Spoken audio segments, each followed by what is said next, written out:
Hello friends, welcome to my YouTube channel IAS gateways.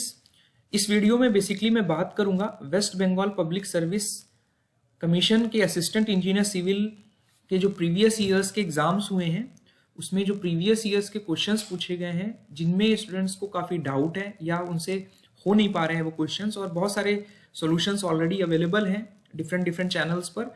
But students की requirement थी कि ये क्वेश्चंस मैं डिस्कस करूं डिटेल में, जो कि अदर स्टेट PSC के एग्जाम्स के व्यू पॉइंट से भी बहुत इंपॉर्टेंट है। तो मैं यहाँ पर कुछ क्वेश्चंस डिटेल में कंसेप्ट के साथ डिस्कस करूंगा विथ रेफरेंसेस। सबसे इंपॉर्टेंट चीज़ है, इन क्वेश्चंस के रेफरेंसेस अवेलेबल नहीं है, सो यहाँ पर रेफरेंसेस से मैं बात करूंगा आपके साथ। So let's start. एक इंपॉर्टेंट चीज़ और, जो भी students West Bengal public service commission की जो full length online test series मेरे प्लेटफॉर्म पर अवेलेबल है, उसमें जो लास्ट टेस्ट है वो लेटेस्ट बाई मैं 26 को अपलोड कर दूंगा। सो परेशान होने की ज़रूरत नहीं है, it will be available for your before your exams. ठीक है, सो स्टार्ट करते हैं। पहला क्वेश्चन है हमारा, minimum value of Marshall stability for DBM mix. सबसे पहले जो टर्मिनोलॉजीज हैं उसको समझ लेते हैं। यहाँ पर ये DBM जो है, this is a dense bituminous macadam. ये हमें हमारी एक तरीके की बाइंडर कोर्स है जो कि हम रोड्स में यूज करते हैं, जहां पर हमारे जो व्हीकल्स हैं वो वहां पर हैवी कमर्शियल व्हीकल्स ट्रैवल कर रहे हैं, और ये एक तरीके की हमारी क्लोज ग्रेडेड है। यहाँ पे डेंस हमारा is related to the voids. जो हमारी मिक्स आप डाल रहे हो रोड पे, उसमें कितनी वाइड्स हैं, वो कितना डेंस है, हमारी जो लेयर है, कोर्स मीन्स लेयर, वो लेयर कितना डेंस है, ठीक है, वो हमारा उसकी जो एग्रीगेट्स हैं जो आप यूज कर रहे हो as a pre mix material, वो कितना क्लोज ग्रेडेड है। ठीक है, जब हमारी वॉइड रेशियो जो है, वॉइड कंटेंट जो है वो 3 से 5% हो रहा है, तो डेंस बिटुमिनस मैकेडम में हमारा जो वॉइड रेशियो है, एक तरीके से वॉइड कंटेंट है परसेंटेज में, वो 3 से 5% वेरी करता है। ठीक है, अब आते हैं दूसरी हमारी वैल्यू जो पूछ रहा है हमसे, Marshall stability. Marshall stability basically क्या है, जो भी हम बिटुमिनस मिक्स अपनी रोड में डालने वाले हैं उसकी सूटेबिलिटी चेक करने के लिए हम उस पर एक टेस्ट परफॉर्म करते हैं, जो कि मार्शल, एक ब्रूस मार्शल हमारे साइंटिस्ट थे, उन्होंने, उनके नाम से ये टेस्ट हमारा प्रपोज किया गया, जो मार्शल स्टेबिलिटी वैल्यू के नाम से जो वैल्यू आती है उसे स्टेबिलिटी वैल्यू बोलते हैं। तो करते क्या है, हम मिक्स प्रिपेयर करते हैं, स्टैंडर्ड गाइडलाइन से उस मिक्स को प्रिपेयर करने के लिए, और दोनों तरफ यहां पर हम दोनों फेस में 75 ब्लोज देते हैं इस मिक्स में, और इसका 60 डिग्री सेल्सियस पर जो स्ट्रेंथ आती है, स्ट्रेंथ एट फेलियर, यानी हम इस पर लोड लगाते हैं, और जब ये मिक्स फेल हो जाती है और टेम्परेचर उस समय रहेगा हमारा 60 डिग्री सेल्सियस, तो जो स्ट्रेंथ आएगी, एक तरीके से आप कंप्रेसिव स्ट्रेंथ भी कह सकते हो, जिसपे हमारी ये मिक्स का जो सैंपल है वो 60 डिग्री सेल्सियस पर फेल हो जा रहा है, तो वो हमारी होगी मार्शल स्टेबिलिटी वैल्यू। तो depending upon the different types of mixes, हमारे पास बहुत सारी प्री मिक्सेस अवेलेबल है। हमारे पास प्री मिक्स कारपेट है, बिटुमिनस मैकेडम है, सेमी SDBM है। तो डिपेंडिंग अपॉन हमारा ग्रेडेशन क्या है एग्रीगेट्स का, और कितना परसेंट हम बिटुमिन यूज कर रहे हैं, उसके अकॉर्डिंग हमारी मार्शल स्टेबिलिटी वैल्यूज दी हुई हैं। ठीक है, तो अब ये गाइडलाइंस कहाँ पर दी हुई हैं, वो गाइडलाइंस यहाँ पर मैंने समराइज की हुई हैं। आप देख रहे हैं कि दिस इज क्लॉज नंबर 505.3.1, जहाँ पर रिक्वायरमेंट ऑफ मिक्स दिया है। ये जो क्लॉज है ये हमारे मॉर्थ बोलते हैं, ministry of road transport and highways के रोड एंड ब्रिज स्पेसिफिकेशंस का एक कोड है, एक तरीके से गाइडलाइंस का एक कोड है। ठीक है, जिन्हें हम मॉर्थ स्पेसिफिकेशंस बोलते हैं रोड एंड ब्रिजेस के लिए। वहां के क्लॉज नंबर 505.31 का जो लेटेस्ट रिवीजन है, जिसे हम 5th रिवीजन बोलते हैं, वहां पर ये गाइडलाइंस दी हुई हैं कि हमारी क्या, हमारी स्पेसिफिकेशंस हैं डेंस ग्रेडेड बिटुमिनस मैकेडम के लिए। ठीक है, तो अब बिटुमिनस मैकेडम में जो बिटुमिन यूज कर रहे हैं, जो बाइंडर मटेरियल यूज कर रहे हैं, वो हम दो तरीके का यूज कर सकते हैं। ठीक है, एक तो हमारा विस्कोसिटी ग्रेडेड पेविंग बिटुमिन है, जिसको हमारा VG10, 20, 30, 40 ग्रेड्स के जो हमारे based on viscosity of the bitumen आप यूज कर रहे हो, और दूसरे हमारे जो बिटुमिन है they are modified bitumens. Modified bitumens हमारे क्या है, ये मैं आपको जस्ट ब्रीफ कर देता हूँ कि जब आप नॉर्मल बिटुमिन को कुछ मॉडिफायर्स डाल के बिटुमिन को में हम कुछ मॉडिफायर्स डालकर उसकी प्रॉपर्टीज मॉडिफाई कर देते हैं, ठीक है, तो वो हमारे जो बिटुमिन बन के तैयार होता है that is called modified bitumen. तो ठीक है, अब जब आप मॉडिफायर्स के फॉर्म में पॉलीमर यूज कर रहे हैं, ठीक है, तो वो हमारा कहलाता है पॉलीमर मॉडिफाइड बिटुमिन। और जब रबर हमारी रबर जब आप मॉडिफाई करने के लिए यूज कर रहे हो उसको हम बोलते हैं CRMB। ये टर्म इंपॉर्टेंट है आपके एग्जाम पॉइंट ऑफ व्यू से भी, ये फुल फॉर्म भी पूछा जा सकता है कि ये हमारा modified kind of improved quality का बिटुमिन है जिसको हम बोलते हैं क्रम्ड रबर मॉडिफाइड बिटुमिन। तो इस बिटुमिन को भी आप यूज कर सकते हो, लेकिन इंपॉर्टेंट चीज ये है कि इन दोनों बिटुमिन को आपको केवल वियरिंग कोर्स में यूज करना है, डिपेंडिंग अपॉन कि हमारी जो क्लाइमेटिक कंडीशंस है वो क्या है। तो अब हमारी जो रिक्वायरमेंट्स हैं इस डेंस ग्रेडेड बिटुमिनस मैकेडम की वो देख लेते हैं। सबसे पहले जो हमारा कॉम्पैक्शन लेवल है ये मैंने आपको बता दिया कि जब आप टेस्ट सैंपल प्रिपेयर कर रहे हो तो हर फेस पे स्पेसिमेन पे आपको, बिकॉज 3 डायमेंशनल स्पेसिमेन होगा तो सभी फेस पर आपको 75 क्लोज आपको देने हैं मटेरियल जब आप टेस्ट सैंपल तैयार कर रहे हो। फिर जो उसकी स्टेबिलिटी होनी चाहिए किलो न्यूटन में एट ये यहाँ पे 60 डिग्री सेल्सियस होगा एक्चुअली। तो मिनिमम स्टेबिलिटी जो है यानी मिनिमम जो स्ट्रेंथ आएगी जब वो मटेरियल फेल हो रहा होगा सैंपल, तो अगर हम DBM viscosity grade paving bitumen से बना रहे हैं तो मिनिमम 9 किलो न्यूटन होना चाहिए। अगर हम मॉडिफाइड बिटुमिन से बना रहे हैं तो वो हॉट क्लाइमेट में हमारी ज़्यादा स्ट्रेंथ होनी चाहिए 12 किलो न्यूटन और कोल्ड क्लाइमेट में 10 किलो न्यूटन। तो यहाँ पर हमारा जो क्वेश्चन है वहाँ पर कोई भी स्पेसिफाइड नहीं कि हम कौन सा बिटुमिन यूज कर रहे हैं, तो हम ये अज्यूम करेंगे we are using normal kind of bitumen which are viscosity graded bitumens, जो VG10 है, VG20 है, VG30, 40 हम यूज कर रहे हैं, ठीक है। तो 9 किलो न्यूटन हमारा हो रहा है। तो आप 9 किलो न्यूटन को आपको क्या करना है, केजी में कन्वर्ट करना है, तो यू विल मल्टीप्लाइड बाई 101.947, तो ये अप्रोक्सीमेटली आपका आ जाएगा से 920, ठीक है। तो मिनिमम जो वैल्यू है वो लेटेस्ट स्पेसिफिकेशन के अकॉर्डिंग 920 होगी अगर हम नॉर्मल बिटुमिन यूज कर रहे हैं। और जो फ्लो वैल्यू है जिसे आप मार्शल फ्लो वैल्यू बोल रहे हो वो हमारी 2 से 4 वेरी कर रही है। ये हमारी जो यूनिट्स हैं वो 0.25 mm यूनिट्स में मेजर की जाती है फ्लो वैल्यू। और एक टर्म और यूज होता है that is known as Marshall quotient. ये इंपॉर्टेंट है। मार्शल कोशेंट होगा जो स्टेबिलिटी वैल्यू आई उसको आपने फ्लो वैल्यू से डिवाइड कर दिया, तो वो कहलाता है मार्शल कोशेंट। ये एग्जाम पॉइंट ऑफ व्यू से इंपॉर्टेंट है, ध्यान रखिएगा, पता नहीं है लोगों को। तो मार्शल कोशेंट जो है उसकी वैल्यू की जो रेंज है वो 2 से 5 होनी चाहिए, ठीक है। और जो हमारी एयर वॉइड्स है मैंने आपको बताया कि 3 से 5% होती हैं, चाहे आप कोई सा भी बिटुमिन यूज कर रहे हो। और जो वॉइड्स फिल्ड विथ बिटुमिन है वो हमारी 65 से 75% जो वॉइड्स हैं वो हमारी बिटुमिन से फिल होनी चाहिए। ये इंपॉर्टेंट है एग्जाम पॉइंट ऑफ व्यू से। और नॉर्मल अगर आप बिटुमिनस कंक्रीट के लिए आपने पढ़ा होगा कि it is generally varying from 75 to 85%। तो आप देख रहे हैं हमारा बिटुमिनस कंक्रीट में हमारा जो वॉइड्स है वो बिटुमिन से ज़्यादा फिल्ड है, ठीक है। और जो कोटिंग है एग्रीगेट पार्टिकल की बिटुमिन से वो 95% मिनिमम होनी चाहिए। जो टेंसाइल स्ट्रेंथ रेशियो है वो हमारा 80% होना चाहिए, ठीक है। वाइट्स इन मिनरल एग्रीगेट के लिए हमारा अलग टेबल है, वो मैं यहाँ पर डिस्कस नहीं कर रहा हूँ, ठीक है। तो ये एक एस्पेक्ट हो गया जो कि हमारे मॉर्थ ने गाइडलाइंस दी है। और ये एक बुक का एक्सट्रैक्ट है जहाँ पर ये लिखा हुआ है कि जो रिक्वायर्ड लिमिट हमारी 9 kilo Newton minimum stability value है। और जो हम टेस्ट करते हैं तो डीबीएम की जो स्टेबिलिटी वैल्यू की रेंज है वो 9.12 से 14.34 किलो न्यूटन तक वेरी करती है। और मैक्सिमम स्टेबिलिटी जो आती है वो अप्रोक्सीमेटली 5% बाइंडर कंटेंट पे आती है, ठीक है। यानी 5% अगर हम बिटुमिन डाल रहे हैं तो स्ट्रेंथ हमें मैक्सिमम मिल रही है, ठीक है। और बिटुमिनस कंक्रीट के लिए हमारा जो लोड है 5% बिटुमिन कंटेंट के लिए हमारी जो स्टेबिलिटी वैल्यूज आती हैं वो 10.44 किलो न्यूटन से 15.11 किलो न्यूटन आती है against the minimum requirement of 9 kilo Newton, ठीक है। तो अगर यहाँ पर देखेंगे आप ऑप्शंस में तो ये वैल्यूज तो हमारी सीधे रिजेक्ट हो जाएंगी। हमारे पास जो मिनिमम वैल्यू के करस्पॉन्डिंग हमारी जो वैल्यू है वो हमारी नियरेस्ट अगर आप देखेंगे तो ऑप्शन हमारा ए ही करेक्ट होगा। तो कंफ्यूज नहीं होना है।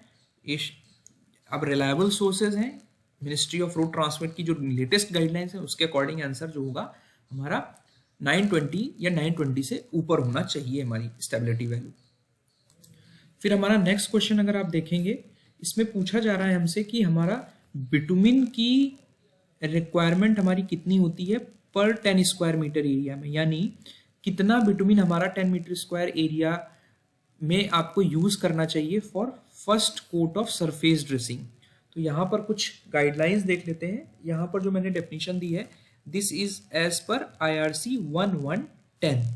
ठीक है, तो सरफेस ड्रेसिंग आपको पता है, बेसिकली रोड रिपेयर की फॉर्म में भी आप यूज करते हो इसको, और आपको एज अ वियरिंग कोट भी आप यूज करते हो ओवर द WBM, जो हमारा वाटर बाउंड मैकेडम रोड्स हैं उसके ऊपर भी आप इसको सरफेस ड्रेसिंग को as a wearing coat use कर सकते हो। तो बेसिकली हम इसमें करते क्या है, हम एक अप्रोप्रिएट ग्रेड का बिटुमिन एमल्शन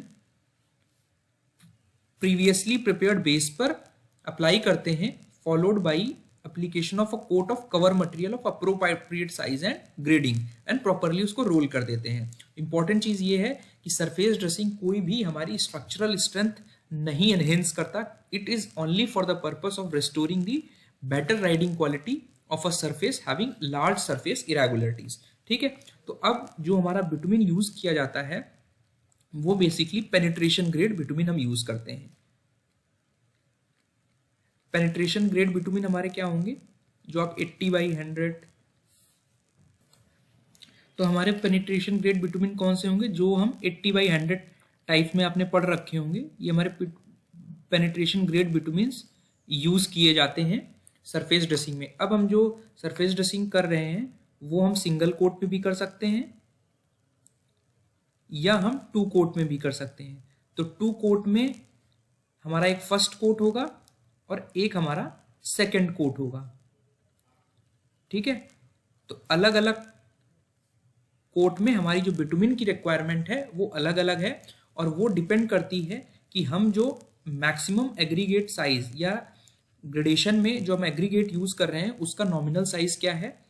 तो यहाँ पर कोड ने लिखा भी हुआ है क्लियरली कि जो क्वांटिटीज हैं हमारी एग्रीगेट की और जो बिटुमिनस बाइंडर के फॉर्म में जो हम पेनिट्रेशन ग्रेड बिटुमिन का यूज कर रहे हैं, या हम तार या इमल्शन भी कभी कभी यूज करते हैं। ठीक है, तो वो डिपेंड करेगी कि हमारे एग्रीगेट का नॉमिनल साइज कितना है और extent of its embedment into the surface. ठीक है, तो approximate rate of application of aggregates और जो हमारा पेनिट्रेशन ग्रेड बिटुमिन और इमल्शन की रिक्वायरमेंट है एवरेज नॉर्मल कंडीशंस में, वो हमारे IRC 1110 ने कुछ इस तरह टैबुलेट की हुई है। ठीक है, तो इसमें 2 कैटेगरीज हैं, एक है हमारा नॉन प्री कोटेड एग्रीगेट्स और एक है हमारा pre coated aggregates. Pre coated means आप ले करने से पहले ही आपने एग्रीगेट्स को बिटुमिन के साथ प्री कोट कर लिया है, और नॉन प्री कोटेड एग्रीगेट्स वो जिसमें हमने बाइंडर के साथ प्री कोटिंग नहीं की है, हम जहां पर कंस्ट्रक्शन कर रहे हैं वहीं पर यूज कर रहे हैं। तो depending upon the aggregate size के बेसिस पर स्क्वायर मीटर जो क्वांटिटी की रिक्वायरमेंट है वो 0.015 क्यूबिक मीटर पर मीटर स्क्वायर है। हम इस साइज के लिए बात कर लेते हैं अगर हमारा साइज नहीं स्पेसिफाइड है। और जो बाइंडर है, अगर हम पेनिट्रेशन ग्रेड का बिटुमिन यूज कर रहे हैं तो पर मीटर स्क्वायर में हमें इतने kg यानी 1.2 kg पर मीटर स्क्वायर आपको यूज करना है, और जो इमल्शन यूज करना है वो पर kg मीटर स्क्वायर 1.8 यूज करना है। तो यहाँ पर क्वेश्चन में अगर आप देखेंगे तो पूछा जा रहा है हमसे कि पर 10 मीटर स्क्वायर, तो 1 स्क्वायर मीटर में हमारा जो बिटुमिन है वो 1.2 है, तो आप इसको मल्टीप्लाई करेंगे तो will get 12 kg of penetration grade bitumen required for 19 mm aggregate size. ठीक है, और एमल्शन के लिए यही हमारा हो जाएगा 18 kg। ठीक है, तो पर मीटर स्क्वायर एरिया में एमल्शन हमें 18 kg यूज करना है। अगर स्पेशली अगर प्री कोटेड एग्रीगेट्स के लिए पूछ रहा है तो प्री कोटेड एग्रीगेट्स में आपका लॉजिकल ये है कि एमल्शन तो आप यूज नहीं करेंगे प्री कोटेड एग्रीगेट्स में, आप पेनिट्रेशन ग्रेड बिटुमिन यूज करेंगे। तो 19 mm के लिए जो हमारा कोड कहता है दैट इज 1 kg पर मीटर स्क्वायर, और जो क्वांटिटी है अप्रोक्सीमेटली कुछ लगभग सेम है 19 mm एग्रीगेट के लिए, केवल हमारा बिटुमिन का कंटेंट जो है वो कम हो जाएगा बिकॉज हम रोड में ले करने से पहले ही प्री कोट करके एग्रीगेट्स को ला रहे हैं। ठीक है, तो यहाँ पे मोस्ट अप्रोप्रिएट अगर आंसर देखोगे आप तो ये तो हमारे इरेलेवेंट ऑप्शन हो गए, बहुत ज़्यादा क्वांटिटी, और ये हमारी सिग्निफिकेंटली लो क्वांटिटी है। नियरेस्ट आंसर जो होगा 12 kg के वो हमारा ऑप्शन ए होगा। ठीक है, उसके बाद हमारा नेक्स्ट क्वेश्चन है कि minimum time of diversion of traffic after repairing of road. ठीक है, तो दोनों टर्मिनोलॉजी का मतलब देख लेते हैं। डाइवर्जन ऑफ ट्रैफिक का मतलब क्या है कि सपोज आपके जो रोड्स में जो भी काम हो रहे हैं, वहाँ पर बेसिकली रोड्स में हम दो तरीके के काम करते हैं। एक हमारे होते हैं शॉर्ट टर्म और एक होते हैं लॉन्ग टर्म।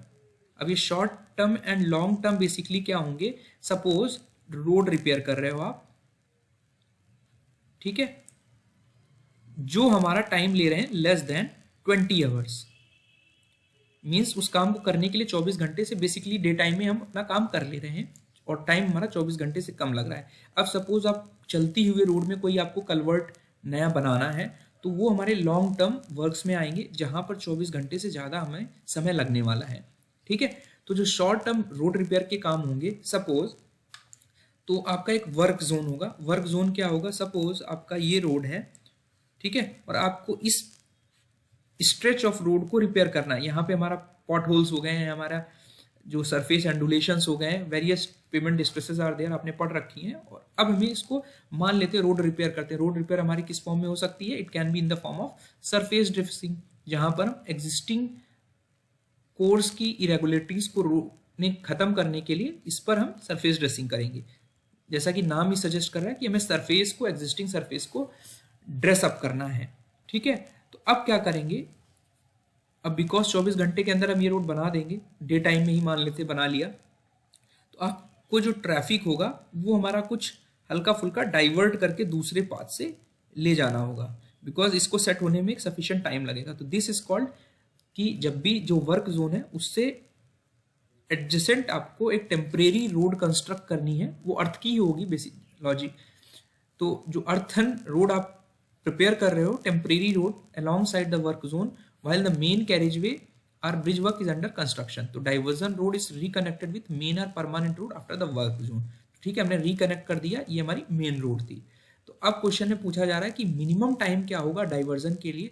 तो हम चलते हैं अपने IS जो हमारे इंडिया IRC के कोड है उसके अकॉर्डिंग। यहाँ पर अगर आप देखेंगे तो यहाँ पर अरेंजमेंट ऑफ ट्रैफिक के नाम से एक हेडिंग है, जहाँ पर ये क्लियरली लिखा हुआ है कि the road to be treated shall be close to traffic in length equal to 1 day's work, यानी 1 डेज वर्क यानी 24 घंटे के लिए आपको ट्रैफिक को बंद करके रखना है, उसके ऊपर से नहीं गुजारना है।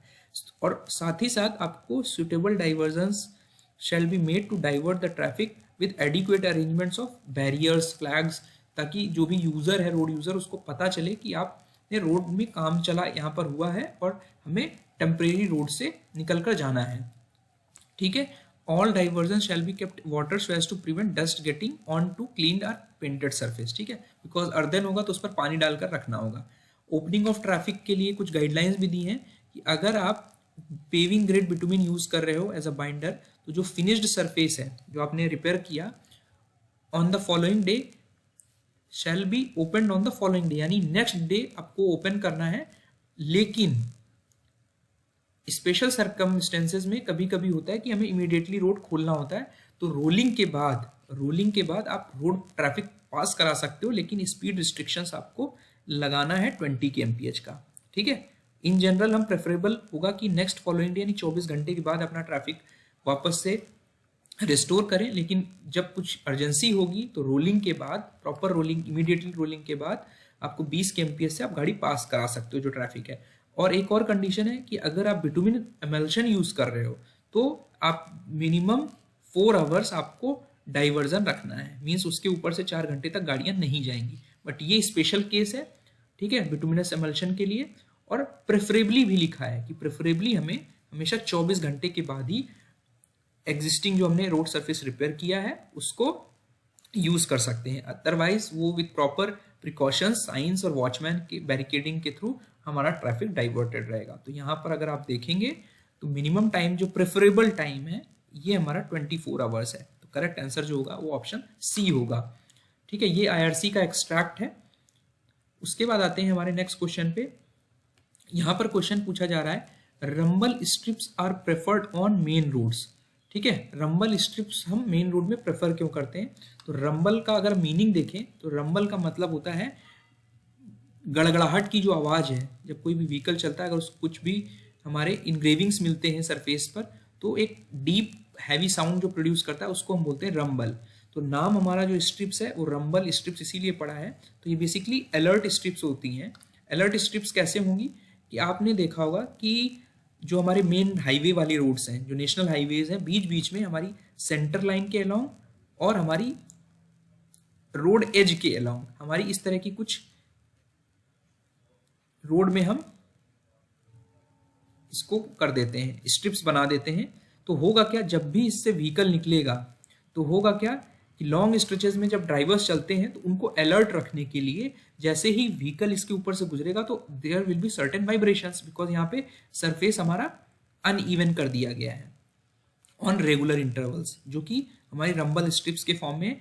आजकल जो नया ट्रेंड है उसमें क्या करते हैं, ये इसको खोदते नहीं है, हम एक सर्टेन अमाउंट के हाइट का एक येलो कलर की आपने देखा होगा जो स्ट्रिप्स रहती हैं कुछ इस तरह की, ये कुछ हमारी एग्जिस्टिंग प्लेन रोड सरफेस से कुछ हाइट की होती हैं, उसकी स्टैंडर्ड गाइडलाइंस भी हैं कोड में, तो वो फंक्शनैलिटी भी ये स्ट्रिप्स देती हैं, उन्हें भी हम रंबल स्ट्रिप्स बोलते हैं। चाहे आप कैविटी क्रिएट कर दो या इस तरह के कुछ हम टाइप में, बहुत शैलो हम्स कह सकते हैं, जो कि जब भी गाड़ी इनके ऊपर से रेगुलर इंटरवल्स पे गुजरेंगी, जो हाई स्पीड पे चल रही हैं, तो उनको वाइब्रेशंस महसूस होंगे, जो स्टीयरिंग के थ्रू जो ड्राइवर है उसको पता चलेगा और उसकी वजह से वो हमारा ड्राइवर अलर्ट रहेगा और हमारे रोड में एक्सीडेंट्स नहीं होंगे। जो कभी कभी होंगे कि लेन से बाहर जाके एक्सीडेंट हो जाते हैं, वो सारे हमारे बच जाएंगे।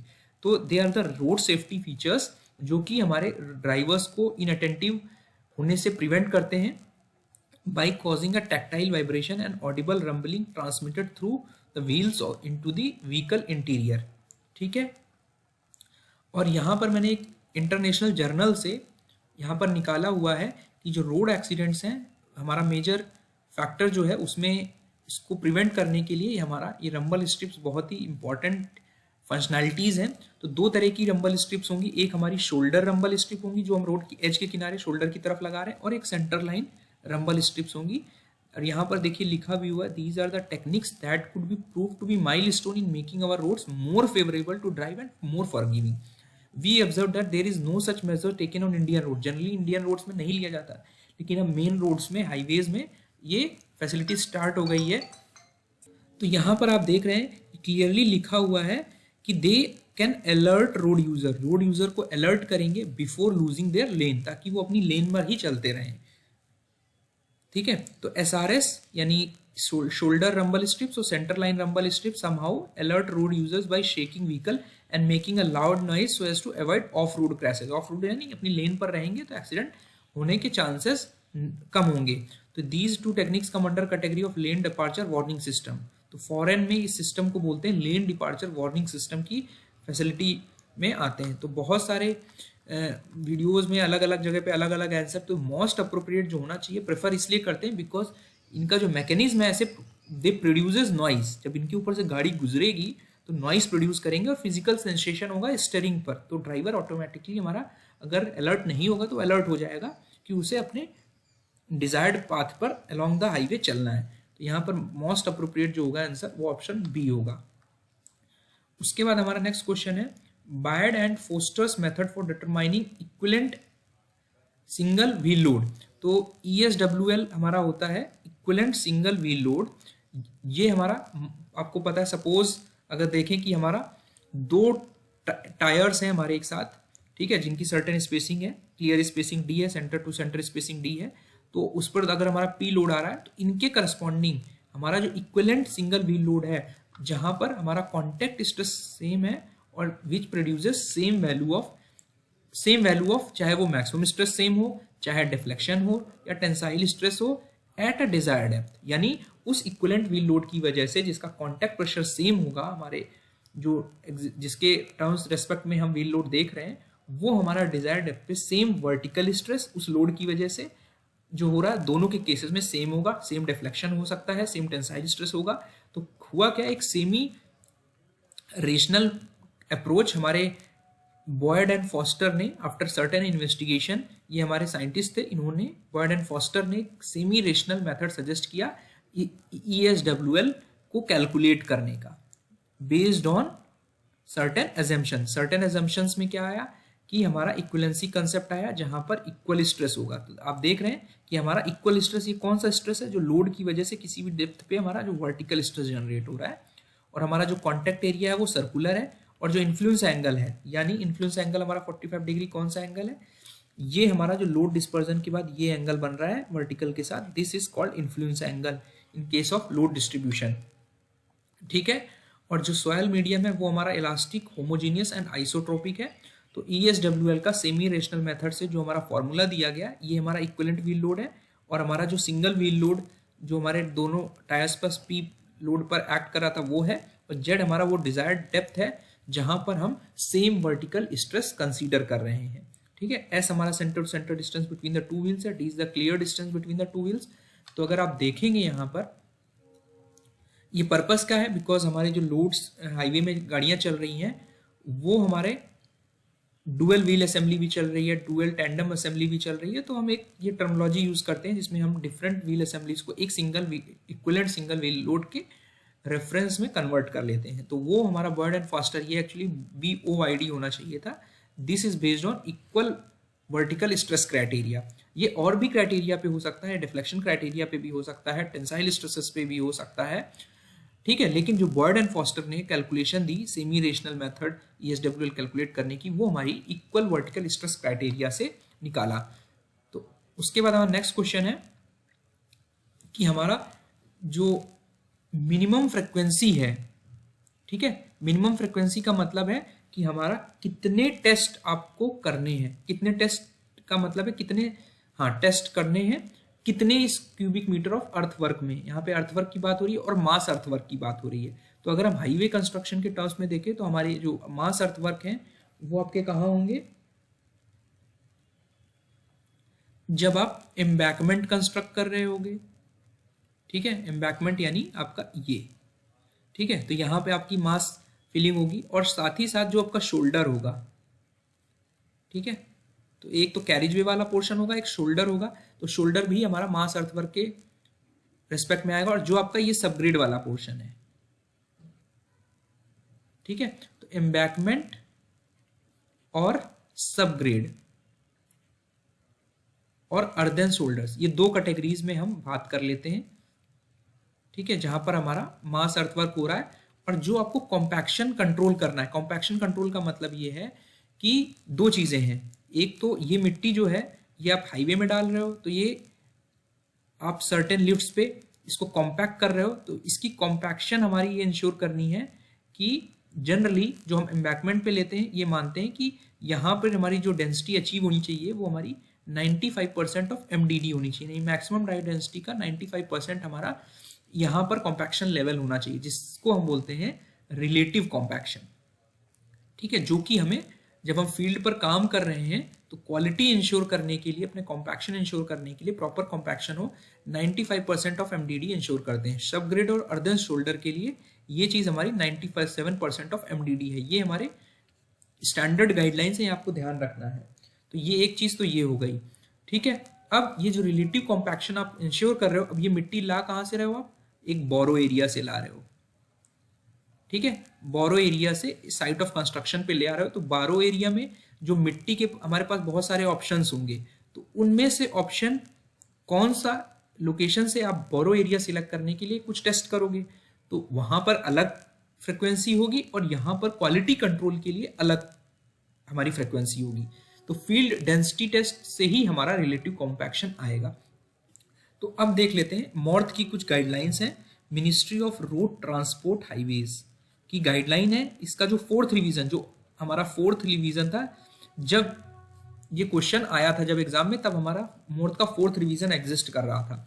तो वो ये कहता है कि कॉम्पैक्शन को कंट्रोल करने के लिए ईच लेयर, मान लीजिए आप हर लेयर में, यानी 300 की अगर हम लिफ्ट ले रहे हैं, तो हर लेयर पे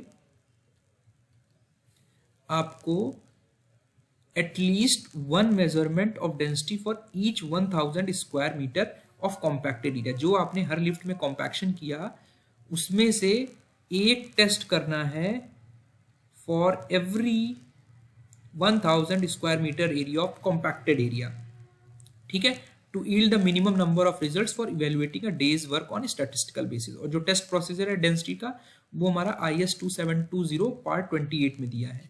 तो एक तो ये टेस्ट हो गया, ठीक है।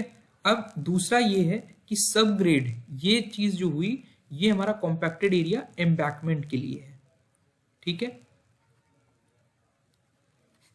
अब अगर आप शोल्डर्स या सबग्रेड में जो मिट्टी फिलिंग कर रहे हो, जो मास अर्थवर्क कर रहे हो, वहां पर हमारी जो फ्रिक्वेंसी है वो आपको डबल कर देनी है, यानी 1000 स्क्वायर मीटर पे 2 टेस्ट करने हैं, 2 टेस्ट पर 1000 स्क्वायर मीटर, यानी हमारा 1 टेस्ट पर 500 स्क्वायर मीटर हो जाएगा। तो यहाँ यही चीज लिखी है। और ऐसा कर क्यों रहे हैं? बिकॉज सबग्रेड एक्चुअली क्या है, हमारा ओपन टू एटमॉस्फेरिक कंडीशंस होगा, रेन में कट्स होंगे और इस पे व्हीकल्स भी प्लाई करेंगे, तो इसका कॉम्पैक्शन की क्वालिटी इंश्योर करना ज़्यादा इंपॉर्टेंट है। So during the construction stage तो हम क्या करते हैं, फ्रिक्वेंसी को डबल कर देते हैं, ठीक है। तो यहाँ पर 1 टेस्ट पर 500 स्क्वायर मीटर होगा।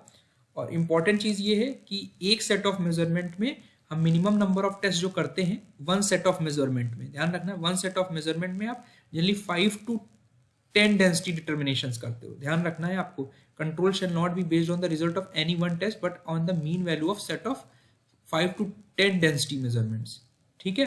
मतलब एक सेट के, एक टेस्ट के लिए आपको 10 सैंपल्स उठाने पड़ेंगे और उनका एवरेज करके ही हमें रिलेटिव कॉम्पैक्शन निकालना है। एक टेस्ट में का मतलब ये नहीं कि सिर्फ एक सैंपल ले लिया आपने, ये चीज ध्यान रखना है। तो यहाँ पे जो 1 टेस्ट है ये 1 सेट टेस्ट है, actually this is 1 set test जिसमें हमारे 5 to 10 डेंसिटी के लिए सैंपल्स हमें लेने होंगे। तो 1 सेट टेस्ट पर 500 स्क्वायर मीटर जो सब ग्रेड और शोल्डर, अर्धन शोल्डर में अर्थवर्क कर रहे हो तो आपको लेना होगा। तो मिनिमम आपका क्या हो गया, 1 in 500 पर मीटर क्यूब। और ये हुआ हमारी मॉर्थ की 4th रिवीजन के अकॉर्डिंग, जो कि जब ये क्वेश्चन पूछा गया था West Bengal public service commission में, तब हमारा ये गाइडलाइंस एग्जिस्ट कर रही थी। बट अगर आज के समय ये क्वेश्चन पूछा जाता है, इस बार अगर क्वेश्चन पूछा जाता है तो हमारा क्राइटेरिया चेंज हो जाएगा। मॉर्थ की 5th रिवीजन की गाइडलाइंस आ चुकी हैं, तो मॉर्थ ministry of road transport highways के स्पेसिफिकेशन के 5th रिवीजन के अकॉर्डिंग जो क्लॉज ये चेंज कर दिया गया है, जिसमें ये लिखा है कि आपको 1 सेट टेस्ट परफॉर्म करना है 3000 स्क्वायर मीटर एरिया में, ठीक है। तो यानी 1 सेट टेस्ट पर 3000 स्क्वायर मीटर। और जब सबग्रेड के लिए बात करेंगे, शोल्डर के लिए बात करेंगे, तो हमारा 1 सेट टेस्ट जो होगा वो हमारा 2000 SQM हो जाएगा, यानी 2000 स्क्वायर मीटर का कॉम्पैक्शन करने के बाद आपको एक लिफ्ट में, सिंगल लिफ्ट में एक सेट टेस्ट परफॉर्म करना है, जिसमें आपको इसमें क्लियर कर दिया गया कि आपको 10 सेट ऑफ मेजरमेंट्स लेने हैं। यहाँ पे लिखा है 1 सेट टेस्ट, जिसमें हमारे 10 मेजरमेंट्स होंगे डेंसिटी के लिए फॉर 3000 स्क्वायर मीटर। तो पहले यहाँ पर हमारा 1000 था, इसको 3000 किया गया, और यहाँ पर हमारा 500 था जिसको 2000 कर दिया गया। तो अगर इस बार क्वेश्चन आता है तो इसका आंसर जो होगा 1 सेट टेस्ट पर 2000 स्क्वायर मीटर होगा। और अगर स्पेसिफिकली बोलता है कि हम एम्बैकमेंट के लिए कर रहे हैं तो 3000 स्क्वायर मीटर में एक सेट टेस्ट होगा, और सबग्रेड के लिए और अर्धन शोल्डर के लिए 2000 स्क्वायर मीटर पे हमारा हर एक टेस्ट 1 सेट टेस्ट होगा, जिसमें हम 10 मेजरमेंट्स लेंगे और उनका एवरेज करके रिपोर्ट करेंगे। और बोरो मटेरियल के लिए, जो हम बोरो एरिया जहाँ से मिट्टी उठाने वाले हैं फिलिंग के लिए या एम्बैकमेंट बनाने के लिए, हाईवे के लिए, उसके लिए कुछ अलग अलग टेस्ट के लिए अलग अलग हमारे पास सैंपल्स हैं। ये टेस्ट आपको इतनी फ्रिक्वेंसी पे करने ही करने हैं, ठीक है। तो following test on representative shall be carried out for every 3000 cubic metre for each source, ठीक है। तो यहाँ पर अगर आप देखेंगे कि यहाँ पर डेंसिटी टेस्ट जो करने हैं वो 2 टेस्ट पर 3000 क्यूबिक मीटर करने हैं, ठीक है। यानी 1 टेस्ट करना है 1500 क्यूबिक मीटर पर, ठीक है। तो ये हमारे बोरो मटेरियल के लिए है, जहां से हम मिट्टी उठा रहे हैं। तो रिप्रेजेंटेटिव सैंपल पे जो हमें टेस्ट करने हैं हर सोर्स से, जो भी सोर्स है आपका, बिकॉज कॉन्टिन्यूसली सप्लाई कर रहे हैं, तो वो बोरो एरिया पे रेगुलर इंटरवल्स पे हमें डेंसिटी टेस्ट परफॉर्म करते रहना होगा, ठीक है। तो हर 1500 क्यूबिक मीटर के लिए एक टेस्ट आपको परफॉर्म करना है, सो दैट जो MDD उससे मिलेगी आपको, वही रिलेटिव कॉम्पैक्शन जो हम साइट पे अचीव कर रहे हैं उसके अकॉर्डिंग हमारा रिवाइज होता रहेगा। आई होप मेरा वीडियो आपको पसंद आया होगा। इस तरह की वीडियो फर्दर मैं बनाता रहूँगा। Thank you.